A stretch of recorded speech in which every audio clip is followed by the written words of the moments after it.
We the people, in order to form a more perfect union.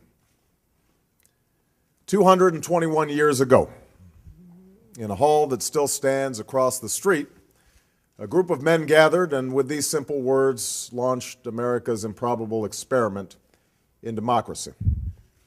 Farmers and scholars, statesmen and patriots who had traveled across the ocean to escape tyranny and persecution finally made real their Declaration of Independence at a Philadelphia convention that lasted through the spring of 1787.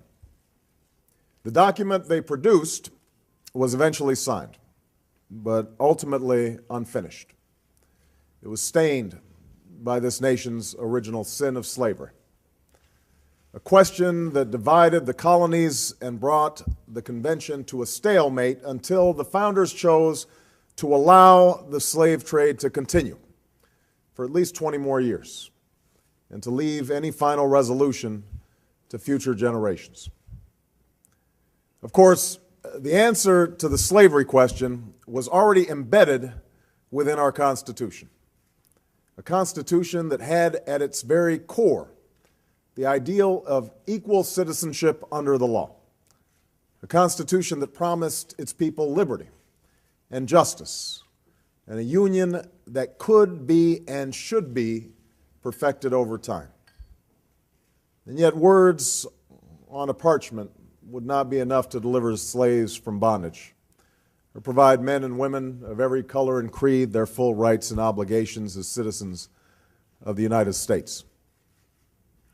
What would be needed were Americans in successive generations who were willing to do their part through protests and struggles on the streets and in the courts, through a civil war and civil disobedience, and always at great risk, to narrow that gap between the promise of our ideals and the reality of their time.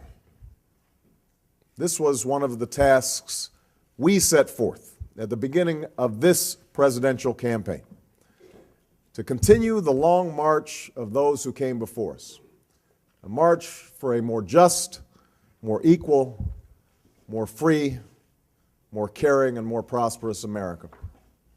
As the verdict approaches for Darren Wilson, the Ferguson, Missouri police officer who shot and killed 18-year-old Michael Brown, the city continues to protest what they argue to be an unfair, trigger-happy police force and a war zone reaction to civilian protests. Unfortunately, this is far from the first time we've heard this story in America. Los Angeles, 1991. Rodney King, a 25-year-old black man, refuses to pull over after he's flagged for speeding. After a high-speed chase, 4 police officers surround him and severely beat him. Security footage sparks mass public outrage. Despite that, all 4 officers are acquitted of excessive force charges, and residents riot in South Central LA, causing millions of dollars in damage, thousands of injuries, and 53 deaths. New York, 2006. Sean Bell is drunk at his bachelor party. After an altercation outside a nightclub is misinterpreted by police, Bell and 2 friends are shot 50 times, killing Bell and severely injuring the others. Oh, Sean Bell, NYPD, go to hell! Mass protests follow, and despite outcry, all officers tried for the shooting are acquitted. San Francisco, 2009. Oscar Grant is involved in a drunk scuffle on a BART train late on New Year's night. Police respond and detain Grant and several friends. An unarmed Grant resists his subduer, despite being kept prone. An officer on the scene shoots him in the back, in front of dozens of witnesses, some of whom are videotaping the incident. Grant dies in the hospital a few hours later. The community immediately galvanizes to demonstrate against the police's conduct. The officer serves 2 years in prison and is now out on parole. The events inspire the 2013 film Fruitvale Station. Sanford, Florida, 2012.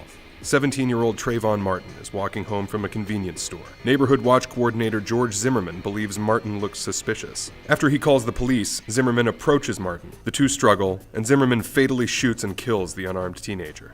Protests spread across the country, with figures like Al Sharpton and President Obama lending their voices in disdain for Florida's Stand Your Ground laws, which to this date have not been changed. I just ask people to consider, if Trayvon Martin was of age and armed, could he have stood his ground on that sidewalk? Ferguson, Missouri, 2014. Michael Brown and a friend are walking in the middle of the street. Officer Darren Wilson orders Brown and his friend off the street. A struggle ensues through the officer's truck's window, and a gunshot sends Brown running. Wilson pursues and shoots Brown 6 times. Protests, both violent and peaceful, erupt in Ferguson. Eventually, police deploy in military fashion, using non-lethal beanbag rounds to control protests and injuring several children in the process. Federal and state governments decide to take a second look at the over-militarization of police.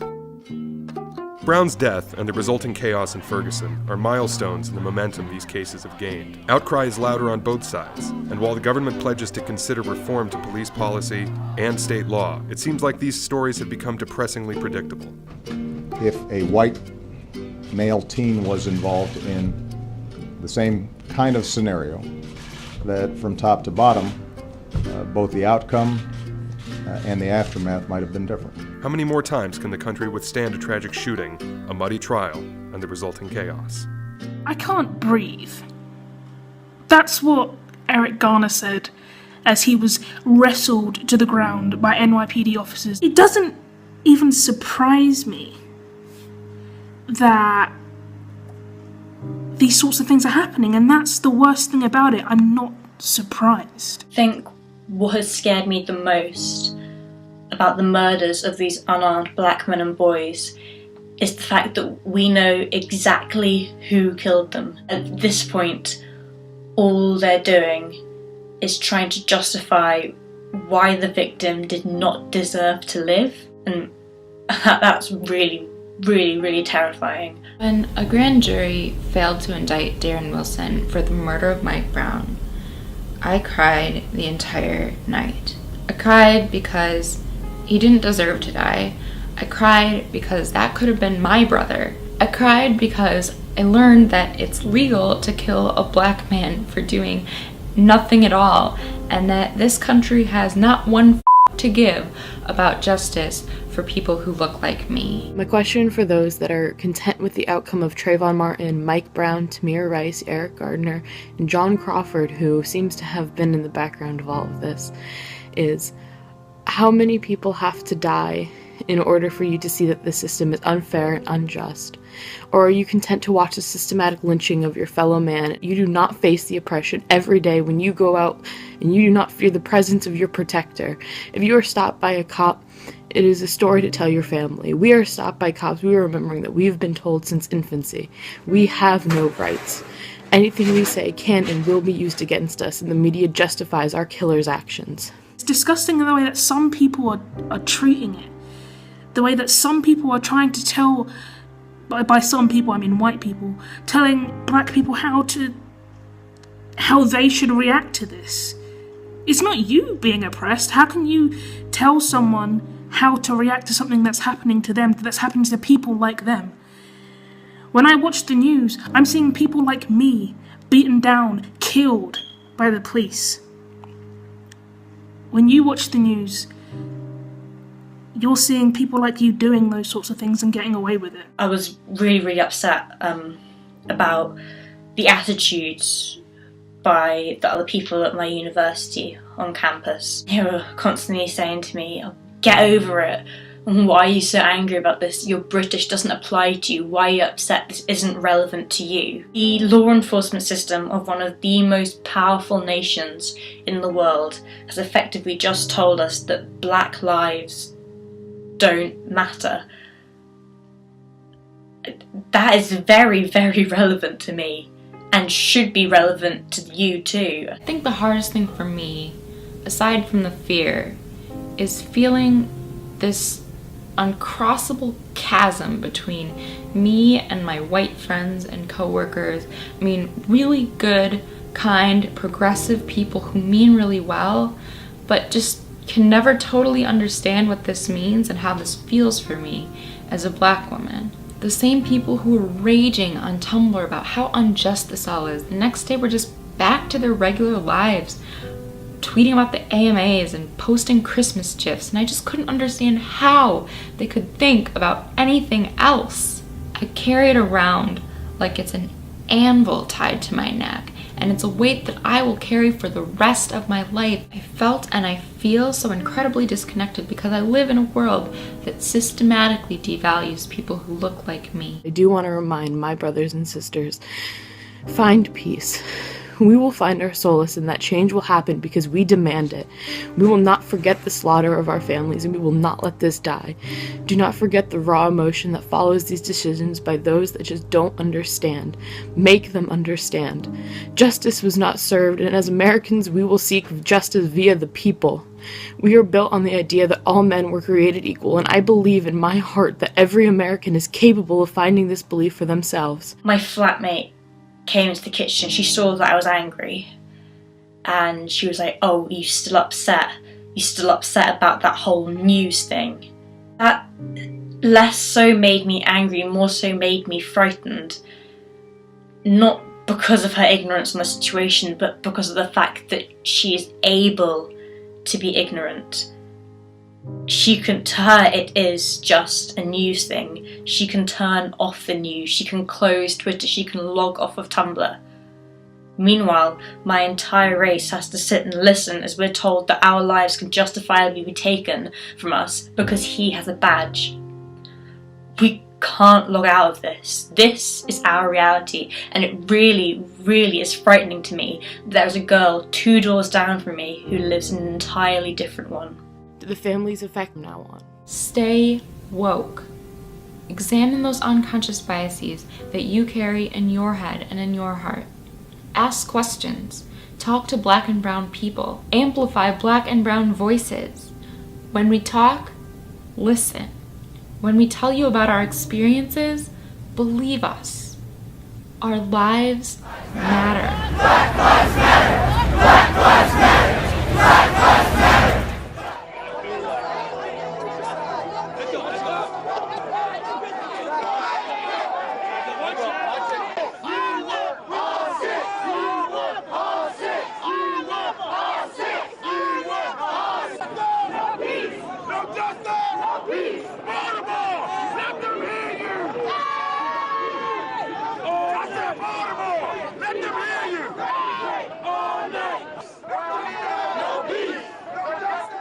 But just to catch you up as to why we're here tonight, for the last 4 days there have been continuous protests here in Baltimore demanding justice, demanding reform, demanding answers as to what happened to Freddie Gray. He was arrested a little over a week ago by Baltimore police after he made eye contact with an officer and then began running. He was chased down, he was stopped, he was arrested, and at some point after that arrest, the unthinkable happened. About 80% of his spine became severed from his neck.